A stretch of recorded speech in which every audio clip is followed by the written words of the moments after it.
একদম অন্যরকম একটা ডিজাইন করেছি। আমাদের দেশের জনপ্রিয় অভিনেত্রী এবং খুবই সুন্দরী একজন মডেল বলতে গেলে তানজিন তিশা আপুর জন্য। যারা আমার পেজ রেগুলার ফলো করে তারা জানে যে আপু আমার কাছ থেকে সবসময়ই কেক নিতে থাকে এবং তারা সবসময় আমাকে অর্ডার করে। তো এটা আসলে তার বার্থডে কেক ছিল।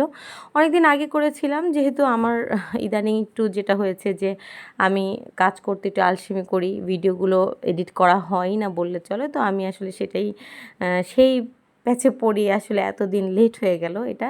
তো যাই হোক, এখানে একটা মার্বেল এফেক্ট দেওয়ার চেষ্টা করছিলাম। তো আমি বারবার দিচ্ছিলাম। একটা জিনিস যেটা হয় যে গাঢ় কালারগুলোতে মার্বেল এফেক্ট দেওয়া কিন্তু একটু কঠিন, হালকা কালারগুলোতে মার্বেল এফেক্ট দেওয়া তুলনামূলকভাবে সহজ। যেমন কালো একটা গাঢ় রং, এটার সাথে আমি যেই রঙে মিশাচ্ছিলাম এবং কালোর কাছাকাছি টোন, পার্পেল এবং অ্যাশ দুইটাই কিন্তু কালোর কাছাকাছি টোন। তো যার ফলে আমি যতবারই মিশাচ্ছিলাম আমার কাছে মনে হচ্ছিলো যে কালারটা মিশে যাচ্ছিল এবং আমার বারবার এটা মিক্স করতে হয়েছিল। তো এটা যখন আপনারা করবেন তখন আপনারাও খেয়াল রাখবেন যে টোনটা যেন একটু বারবার মিক্স করে নেওয়া হয় এবং একটু পরপর যেন চেক করা হয় যে বেলার পর যে এটা আসলে এফেক্টটা আসছে নাকি। প্রথম দিকেই কিছুটা বোঝা যায়।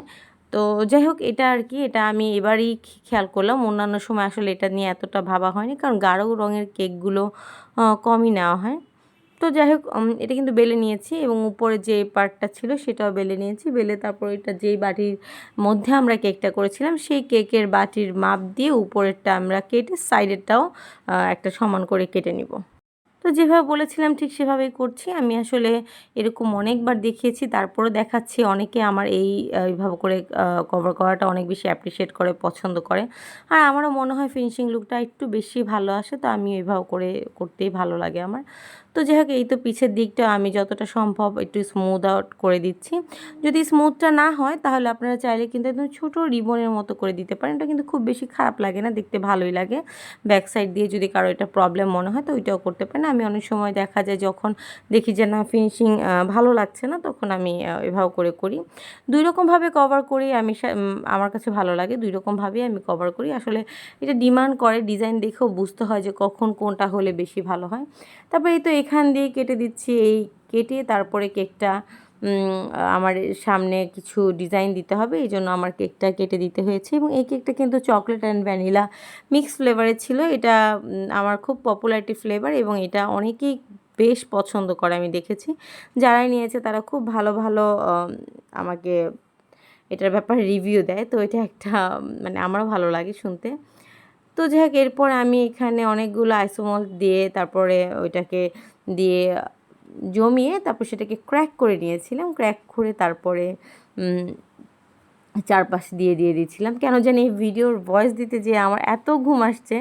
আজকে চারপাশে বৃষ্টির ঝিমঝিম শব্দ, আর এই বৃষ্টির মধ্যে আসলে ঘুমানোর মজাই আলাদা। কিন্তু আমার কাজ আছে, কাজ ছাড়াতে আর ঘুমানো যাবে না। তো যাই হোক, আমি চেষ্টা করছি। আমি ঘুমাতে যাওয়ার সময় মনে হলো না না আজকে ভিডিওটা আপলোড দিতে হবে, আমি ভয়েসটা দিয়েই দিই। তো আমি উঠে আগে বললাম যে না ঠিক আছে, আগে ভয়েসটা দিয়ে নিই, কাজ কিছুটা আমার অ্যাসিস্ট্যান্টগুলো আগাতে থাকুক, ততক্ষণে ভয়েসটা দিয়ে একটু কাজটা গুছিয়ে নিই। তো যাই হোক, এই তো এইভাবে করে অনেকগুলো আইসোমোল দিয়ে আমি কিন্তু কেকের যে ফ্রন্ট সাইডে ডেকোরেশন সেটা করেছি। এবং এটার যেটা একটা ব্যাপার যে এটা কিন্তু অনেকক্ষণ ধরে খুব দেখে বুঝে শুনে বারবার এই জিনিসটাকে করতে হয়, তা না হলে কিন্তু লুকটা ভালো আসে না।